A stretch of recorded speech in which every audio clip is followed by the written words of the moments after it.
አዲስ አበባ ላይ ያሉ ትግራይ ውስጥ የሚንቀሳቀሱ የፖለቲካ ፓርቲዎች አንድ መድረክ እየፈጠሩ ነው ያሉት።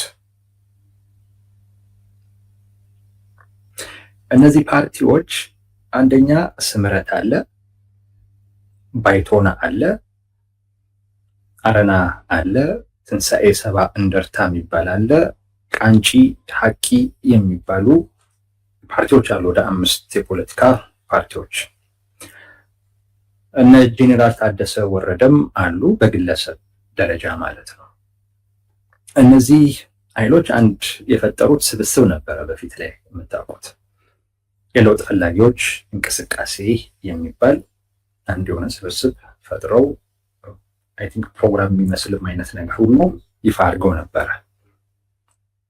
እነዚህ ፓርቲዎች እና ግለሰቦች ሲደመር አፋር ላይ የሚንቀሳቀሰው ቲፒኤፍ የሚባለው የትግራይ ፒስ ፎርስ ወይም የትግራይ የሰላም ኃይል የሚባለው እና ራሱን ሀራ መሬት ብሎ የሚጠራው አካል በጋራ በመሆን አዲስ ምክር ቤት ሊፈጥሩ ነው። ይሄ ምክር ቤት የመንግስት ቅርጽ ኖሮት የሚቋቋም ምክር ቤት ነው። ዋነኛ ዓላማውም ትግራይ ላይ ያለውን ቲፒኤልኤፍን በየትኛውም መንገድ ማለት በኃይልም ጭምር ማለት ነው አስወግደው ጊዜያዊ መንግስት መመስረት።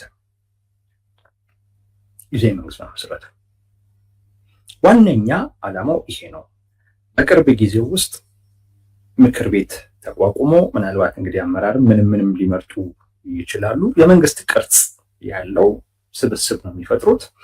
ከዛ በኋላ ትግራይ ላይ ሄደው እሱን መትከል ነው ፍላጎቱ፣ ያ ነው። ትግራይ ላይ ያለውን ቲፒኤልኤፍን ካስወገዱ በኋላ አዲስ አበባ ላይ የተመሰረተውን መንግስት ወስደው መትከል ነው እየተፈለገ ያለው ማለት ነው። የለውጥ ፈላጊዎች እንቅስቃሴ ዋነኛ ሰብሳቢ ጄኔራል ጻድቃን ወረደ ናቸው። አይ ቲንክ ጄኔራል ጻድቃን ወረደ አሁንም ምክር ቤትም ሲቋቋም ምክር ቤቱ መሪ አድርጎ እንደሚመርጣቸው ብዙ አንጠራጠርም። ያ ከሆነ አዲስ አበባ ላይ የተመሰረተውን መንግስት ትግራይ ላይ ወስዶ ሲተከል ጄኔራል ጻድቃን ናቸው እንግዲህ የትግራይ ጊዜያዊ ፕሬዚዳንት የመሆን እድሉ በጣም ሰፊ ሆኖ የሚታየው። ይሄ በነገራችን ላይ ቀደም ሲል የጠቀስኳቸው ፓርቲዎች ጭምር ሁሉ ይፋ ያደረጉት ጉዳይ ነው። አሁን ላይ ያለን አማራጭ ይሄ ብቻ ነው። አዲስ አበባ ላይ አዲስ ጊዜያዊ መንግስት መፍጠር፣ ከዛ በኋላ በየትኛውም አይነት መንገድ ትግራይ ላይ ያለውን ቲፒኤልኤፍ የሚባለውን ስብስብ ህጋዊ እውቅና የለውም፣ እሱን አስወግደን አዲስ ጊዜያዊ መንግስት መፍጠር ነው። እንደ የሽግግር አይነት ነገር ማለት ነው። ምርጫ ምናምን ተደርጎ ከዛ በኋላ መንግስት እንዲመረጥ፣ ያን ከማድረግ ውጭ አማራጭ የለንም እያሉ ነው ያሉት። ለነገሩ ፍንጭ እየሰጡ ነው ያሉት። የጄኔራል ታደሰ ወረደ የስልጣን ዘመን ሊያበቃ 2 ሳምንት ነው የቀረው። 2 ሳምንት ነው የቀረው። በቲፒኤልኤፍ በኩል የራሱ የሆነ ዝግጅት አለ። በብልጽግናም በኩል የራሱ የሆኑ ዝግጅቶች አሉ። እነዚህ 2 አካላት ተነጋግረው ይግባባሉ የሚል ግምት የለንም። አሁን ንግግር ጀምረዋል። አሁን ላይ እየተነጋገሩ ነው ያሉት በሶስተኛው ወገን በኩል።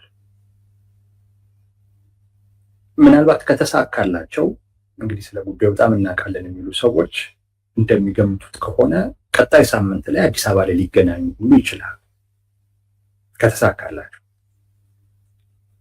ዶክተር ደብረጽዮን አዲስ አበባ ላይ መጥተው ከጠቅላይ ሚኒስትሩ ጋር ተገናኝተው ምናልባት ከነ ጄኔራል ጻድቃንም ከነ ጌታቸው ረዳም ጋር ሁሉ ተገናኝተው ሲነጋገሩም ሲጨባበጡ ልታያቸው ትችሉ ይሆናል። የሚታወቅ ነገር የለም።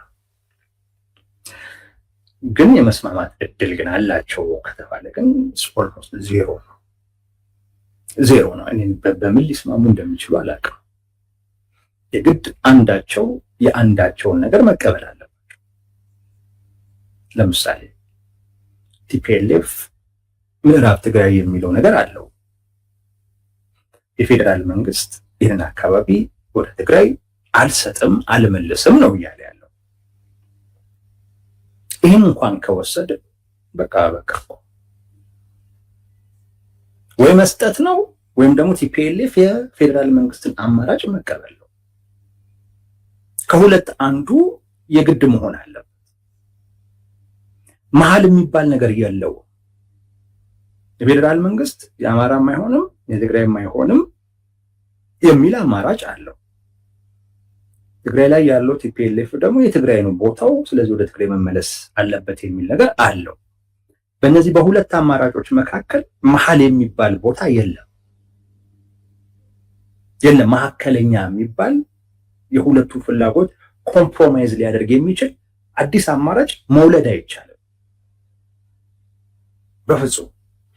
ለምሳሌ አካባቢዎቹ አከራካሪ ቦታዎች ናቸው። አማራ ክልል የኔ ናቸው ይላል፣ ትግራይም ክልል የኔ ናቸው ይላል። እነዚህ ሁለት አቋሞች አስታራቂ አማራጭ አላቸው። ያም አስታራቂ አማራጭ ለጊዜው ቦታዎቹን ከሁለቱም ውጪ አድርጎ ከዛ በኋላ በህጋዊ መንገድ ሁለቱም በሚሳተፉበት እና በሚያምኑበት አይነት ሂደት እንዲዳኝ ማድረግ አንድ አማራጭ መሀል ላይ ያለ አማራጭ ነው። ስለዚህ የአማራውም ኃይል ወደ ትግራይ እስካልሄደ ጊዜ ድረስ ይህን አማራጭ ሊቀበል ይችላል። የትግራይም ኃይል ወደ አማራ እስካልሄደ ጊዜ ድረስ ነገ በትክክለኛው አይነት መንገድ ወደ እኔ ሊመጣ ይችላል ብሎ ስለሚያምን አማራጩን ሊቀበል ይችላል። የኔ ይሁን በሚልና የማንም መሆን የለበትም በሚል አቋም መካከል ግን አዲስ አማራጭ መውለድ አይቻልም።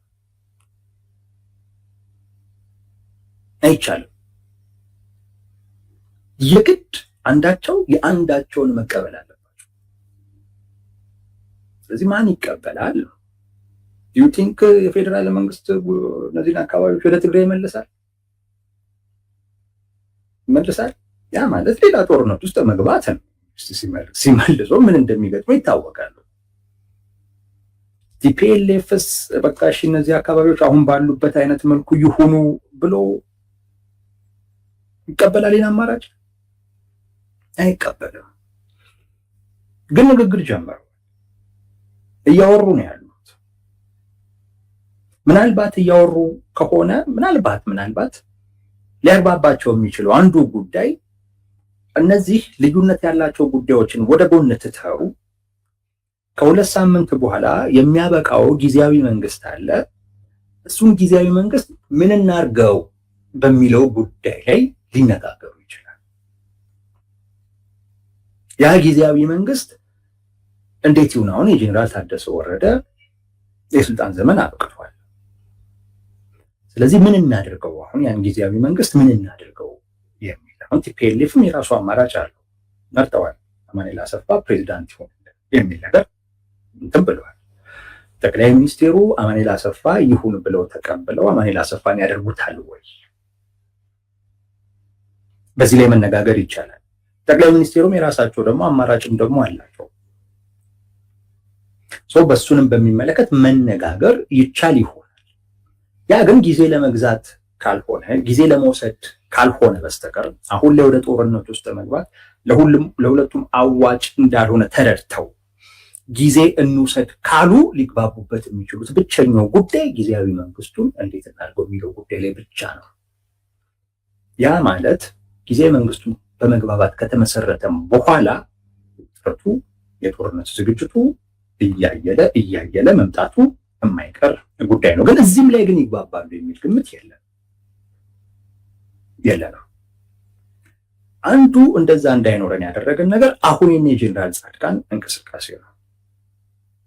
የነ ጄኔራል ጻድቃን እንቅስቃሴ ዝም ብሎ የመጣ አይደለም፣ ከራሳቸው የመጣም አይደለም። ማለት ከራሳቸው ነው የመጣው፣ ግን የጠቅላይ ሚኒስቴሩ እውቅናና ይሁንታ ሳይኖረው ግን የመጣ ግን አይደለም። በጭራሽ ሊሆንም አይችልም።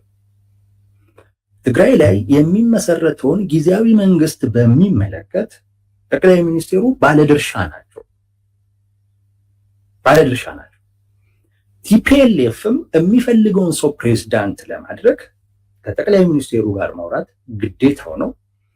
እነ ጄኔራል ጻድቃንም አማራጭ አለን ብለው ካሰቡ ያንን አማራጭ ለጠቅላይ ሚኒስቴሩ አቅርበው በጠቅላይ ሚኒስቴሩ በኩል ይሁንታ ካላገኘ በስተቀር እንደማይሆን ስለሚያውቁ ማሳወቃቸው የማይቀር ጉዳይ ነው፣ አይቀርም። ስለዚህ ጠቅላይ ሚኒስቴሩ ያውቁታል ይህን አማራጭ እና ጄኔራል ጻድቃን የሚመሩት የፓርቲዎች እና አንዳንድ የፖለቲካ ፐርሰናሊቲ ያላቸው ሰዎች የፈጠሩት ስብስብ አለ። ያ ስብስብ ቲፒኤልኤፍ ህገወጥ ስብስብ ነው፣ ቡድን ነው። ቲፒኤልኤፍ የሚባል በህግም የሚታወቅ አይነት ስብስብ የለም፣ ፓርቲ የለም። ትግራይ ላይ ደግሞ በኃይል መንግስትን ተቆጣጥሮ ደግሞ ያለው ይሄ አካል። ስለዚህ ይሄ አካል በየትኛውም መንገድ ተወግዶ የትግራይ ኃይሎች ሊባል የሚችል ትግራይን በተለያየ አይነት መንገድ ሊወክሉ የሚችሉ የፖለቲካ ፓርቲዎች በሙሉ ተሰባስበው የሚመሰርቱት አዲስ ጊዜያዊ መንግስት ማቋቋም ያስፈልጋል ብለው ምክር ቤት ወደ ማቋቋም ደረጃ እየሄዱ ያለበት ዋነኛው ምክንያት ከጠቅላይ ሚኒስቴሩ ይሁንታ ስላገኙ፣ ያን ካላገኙ ድካም ነው። በራሳቸው ሊያደርጉት አይችሉም። ጊዜያዊ መንግስቱን በሚመለከት ጠቅላይ ሚኒስቴሩ በህግ የተረጋገጠ ድርሻ አላቸው። ስለኛ ጄኔራል ጻድቃን እንቅስቃሴ በጠቅላይ ሚኒስቴሩ በኩል ይሁንታ ያለው ነው፣ ምንም ጥያቄ የለውም። የጠቅላይ ሚኒስቴሩ አማራጭ ይሄ ነው። አሁን ጊዜያዊ መንግስቱን በሚመለከት ጠቅላይ ሚኒስቴሩ ሊያደርጉት ያሰቡት ነገር ምንድን ነው?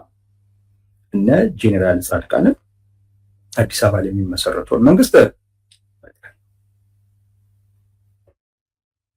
የቲፒኤልኤፍስ አማራጭ ምንድን ነው? የቲፒኤልኤፍ አማራጭ አሁን ፕሬዝደንቱም ጭምር ከቲፒኤልኤፍ መሆን አለበት ብሎ ጠቅላይ ሚኒስቴሩ ከተቀበሉ ጊዜያዊ መንግስቱን ሙሉ በሙሉ ይዘው ሊቀጥሉ፣ ጠቅላይ ሚኒስቴሩ አንቀበልም ደግሞ ካሉ እንደውም ጊዜያዊ መንግስት የሚባል ነገር የለም፣ ፕሪቶሪያም ፈርሷል፣ ስለዚህ የነበረውን በምርጫ የተመሰረተውን መንግስት እንተክላለን ብለው እሱን ማስቀጠል ነው በቲፒኤልኤፍ በኩል ያለው አማራጭ። አሁን በዚህ ጉዳይ ላይ እንዴት እንደሚግባቡ ነው የማናውቀው።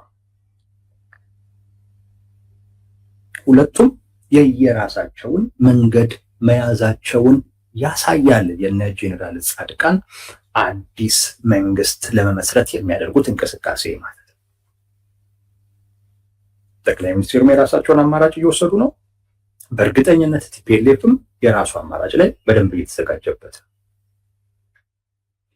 ምናልባት ይህንን የሚያውቁ አካላቶች ናቸው አሁን ላይ የጄኔራል ታደሰ ወረደ የስልጣን ዘመን ሲያበቃ በቃ ወደ ጦርነት የሚገባበት ፊሽካ ነው የሚነፋው። ይህን ስለሚያውቁ አስቀድሞ አሁን ሁለቱን ለማነጋገር እየሞከሩ ነው። በዚህ ይግባባሉ ወይ? ምናልባት እንግዲህ ጠቅላይ ሚኒስቴሩ እነ ጄኔራል ጻድቃን የሚመሰረቱት አዲስ መንግስት እንደ መደራደሪያ አቅርበው እሱን የማትቀበሉ ከሆነ ፕሬዝዳንቱን እኔ ራሴ ልምረጥ ብለው አዲስ እሳቸው የሚፈልጉትን ፕሬዝዳንት ሊመርጡ ይችል ይሆናል። እንደ መደራደሪያ የነ ጄኔራል ታደሰ ወረደ እና ጄኔራል ጻድቃን የሚመሰርቱትን አዲስ መንግስት መደራደሪያ አድርገውት ማለት እኔ የምፈልገውን አይነት ፕሬዝዳንት ይመደብ፣ ካልሆነ ግን ጉዳዩ ወደ ጦርነት ያመራል። ከዛ በኋላ እነ ጄኔራል ጻድቃን የመሰረቱት መንግስት አለ፣ እሱን ነው የምትከለው በሚል እንግዲህ እንደ ሊቨሬጅ ሊጠቀሙባቸው ይችላሉ ጄኔራል ጻድቃንን ማለት ነው።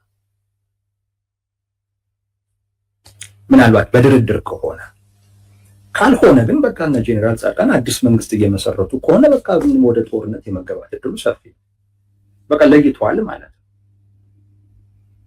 ጠቅላይ ሚኒስትሩ እነ ጄኔራል ጻድቃንን አዲስ መንግስት መመስረት እንደ ሌቨሬጅ አድርገው ካልሆነ የወሰዱት በቃ መከላከያ ሚግባ እያለ ነው፣ እምቢም እየተባለ ነው። የኃይል እርምጃ ይወሰዳል። ከዛ በኋላ ጻድቃን የመሰረቱት አዲስ መንግስት ትግራይ ላይ ይተከላል። ይሄን ወስነዋል ማለት ነው። ስለዚህ ለኔ ጄኔራል ጻድቃን የመሰረቱት ያለው መንግስት በእርግጠኝነት ጉዳዩ ወደ ጦርነት የሚገባ መሆኑን የሚያሳይ ነው። ምናልባት ጠቅላይ ሚኒስትሩ እንዳልኳችሁ እንደ መደራደሪያ ካልተጠቀሙባቸው ማለት ነው። ደግሞ ሊጠቀሙባቸው ይችላሉ። ጠቅላይ ሚኒስትሩ አይታወቅም። በዚህ ረገድ ለመደራደሪያ ተጠቅሙባቸው እሳቸው የሚፈልጉትን ሰው ፕሬዚዳንት አድርጎ ቲፒኤልኤፍ እንዲቀበል ሊያደርጉት ይችላሉ። እሳቸው የሚፈልጉት አይነት ፕሬዚዳንት ደግሞ ካለ በሂደት ቲፒኤልኤፍን ማዳከም የሚቻልበት እድል ይኖራል። ያንንም ግን ቲፒኤልኤፍ ይቀበላል ብለን አንገምትም። ቲፒኤልኤፍ ያን ይቀበላል ብለን አንገምትም። መቼም ጠቅላይ ሚኒስትሩ የሚፈልጉትን ሰው ፕሬዚዳንት እንዲያደርጉ በጭራሽ ቲፒኤልኤፍ ይፈቅዳል የሚል ግምት የለንም። በጭራሽ። ጄኔራል ታደሰ ወረደ በዚህ አጋጣሚ አማራጭ ሆነው እንደገና ስልጣናቸው እንዲራዘም እየሰሩ ነው ያሉት። አሁንም አማራጭ ሆኖ ማለት በቃ ካልተስማማን እሳቸው ይቀጥሉ እንዲባል እያደረጉ ማለት ነው። ኤኒዌይስ ግን የነ ጄኔራል ጻድቃን አዲስ መንግስት የመመስረት ጉዳይ ትግራይ ውስጥ በቲዲኤፍ እና በቲፒኤፍ መካከል ጦርነት የመጀመር እድሉ በጣም ሰፊ ያደርገዋል። ምክንያቱም አዲሱ መንግስት ውስጥ ቲፒኤፍ አለበት። የክልሉን ጸጥታ የሚያስጠብቀው የሚያስከብረው እሱ ነው የሚሆነው፣ ቲፒኤፍ ነው የሚሆነው። ቲፒኤፍም ደግሞ የገባበት ዋነኛው ምክንያት ጉዳዩ ሊሳካ የሚችለው በኃይል ስለሆነ ነው። የጦርነቱን ባለቤት እነሱ ናቸው የሚሆኑት። ይሄ ለብልጽግና በጣም ትልቅ ዕድል ነው። ትግራይ ውስጥ የሚኖረው የእርስ በርስ ጦርነት ነው።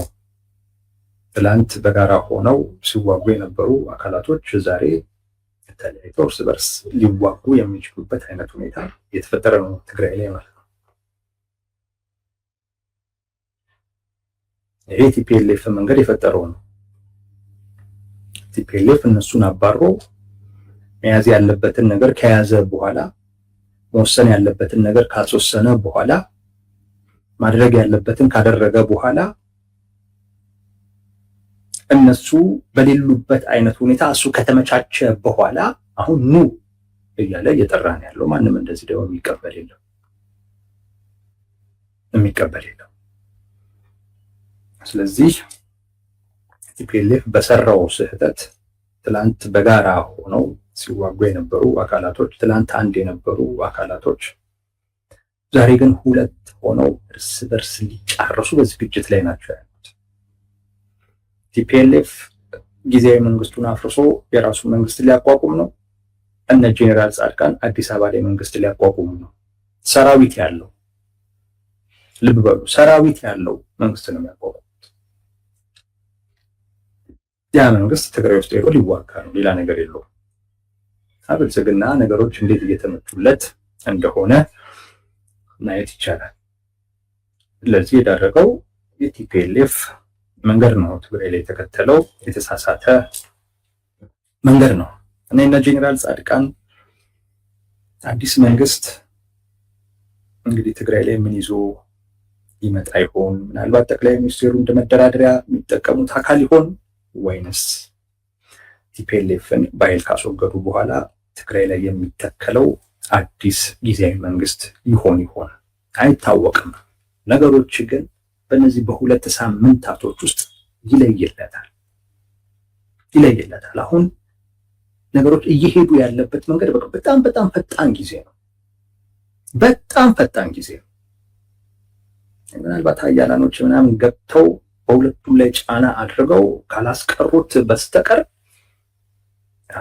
መግባባት የሚያስችል አይነት ነገር የላቸውም። ግን እንዳልኳችሁ ንግግር ጀምረዋል። ንግግሩንም ለማደናቀፍ በትግራይ በኩል እንደነ ጌታቸው አሰፋ፣ እንደነ ጄኔራል ምግበይ፣ እንደነ ፍስሐ ማንጁስ አይነት ሰዎች እንቅስቃሴ እያደረጉ ነው ያሉት፣ ድርድሩን ለማኮላሸት ማለት ነው። ሻዕቢያ በዚህ ደስተኛ አይደለም፣ ሰምቷል፣ ደስተኛ አይደለም። ስለዚህ ይህን ንግግር ቶሎ አክሽፉት እየተባለ ነው ያለው። በእርግጠኝነት ብልጽግናን አምነው ከብልጽግና ጋር ተስማምተው ሻዕቢያን ጨረቃ ላይ ያስቀሩታል የሚል ግምት የለም። ነገር ግን ጽምዶ አደጋ ውስጥ ገብቷል። ከዚህ ቀደም ነበረ ቲፒኤልኤፍ ጽምዶ ቢልም ነገር ግን እየጠየቀ ግን ያለው ከመንግስት ጋር ልደራደር እያለ ነው። ያ ደግሞ ነገ ከነገ ወዲያ ጽምዶ ውስጥ ያለን አካል በሙሉ ሊክደው ይችላል። የቲፒኤልኤፍ ፖለቲካ ማያዋጣው አይነት ሆኖ ካገኘ ሊክደው ይችላል። አሁን ንግግር ላይ ናቸው። እንግዲህ የሚግባቡ ከሆነ ጽምዶ እንዴት ይቀጥላል የምናውቀው ነገር የለም። በእርግጠኝነት ግን በድርድሩ ውስጥ መከላከያ ትግራይ ውስጥ ስለሚኖረው ፕሬዘንስ ይነሳል። ምንም ጥያቄ የሌለው ማለት በዛ የድርድር ሂደት ውስጥ ቲፒኤልኤፍ ይህንን አልቀበልም ማለት በፍጹም አይችልም። ምናልባት ይሄ ቅደም ብሎ የሚናገረው ነገር ሊኖር ይችል ይሆናል እንጂ መከላከያ ድርሽ እንዲልብን አንፈልግም የሚል ነገር ሊያነሳ አይችልም። ይሄንን አደራዳሪዎችም አይቀበሉትም። ምክንያቱም ይሄንን አልቀበልም ማለት መከላከያ ትግራይ ውስጥ እንዲገባ አልፈልግም ማለት እንደ መንግስት አላቅህም እንደማለት ነው። ስለዚህ አደራዳሪዎችም አላቅህም እያልክ እንዴት ትደራደራለህ ነው የሚሉ። መጀመሪያ የሀገሪቱ መንግስት መሆኑን እወቀው ነው የሚሉት። ያንን ካወቅ መከላከያውን የትኛውም አካባቢ ላይ እና ደግሞ ድንበር እንዲጠብቅ ደግሞ የማድረግ ስልጣን ነው እውቅና ትሰጣለህ።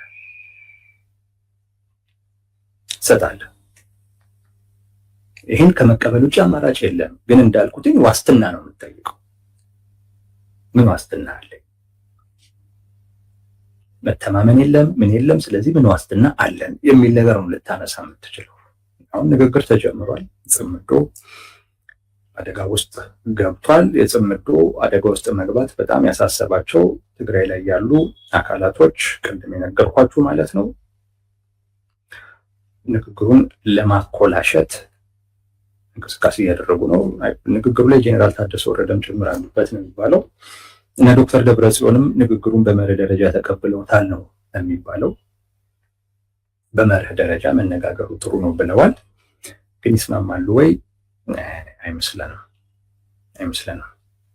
ከተስማሙ ግን አይ ቲንክ በጣም የሚጠቀመው ብልጽግና ይመስለኛል። በዚህ ድሮም ነግሬያቸዋለሁ። ወደ ድርድር ጉዳዩ ከሄደ ቲፒኤልኤፍ የመጠቀም እድሉ አነስተኛ ነው። በኦንሊቲንግ ሊያገኝ የሚችለው ነገር የወንድ በር ነው። ከዛ ውጭ ያገኝ የወንድ በር ማለት ተደራድሮ ነው የወጣው እንዲባል ካልሆነ በስተቀር ሊያስጠብቅ የሚችለው ምንም አይነት ጥቅም የለውም። ምናልባት ከፊት ለፊቱ የመጣበት ጦርነት ያጠፋኛል የሚል ስጋት ፈጥሮበት ከነበረ ከዛ ስጋት ከመውጣት ውጪ በወንድ በር በኩል ከመውጣት ውጪ ሌላ ነገር የለውም። የሚያገኘው ነገር የለም። ጽምዶ ይፈርሳል። ጽምዶ ከፈረሰ በኋላ የብልጽግና መጫወቻ ነው የምትሆነው። ሌላ ነገር የለም። ቢሆን ትንሽ ቲፒኤልኤፍም እንዲፎክር ቢናገር እያደረጉ ያለው ነገር ቢኖር ጽምዶ የሚባለው ስብስብ ይህንን ይላሉ። እንግዲህ ለጄኔራል ታደሰ ወረደ በጣም ቅርበት ያላቸው አካላቶች እንደነ ዳዊት ከበደ ማለት ነው። መረጃውን ከእሱ ነው የሰማሁት።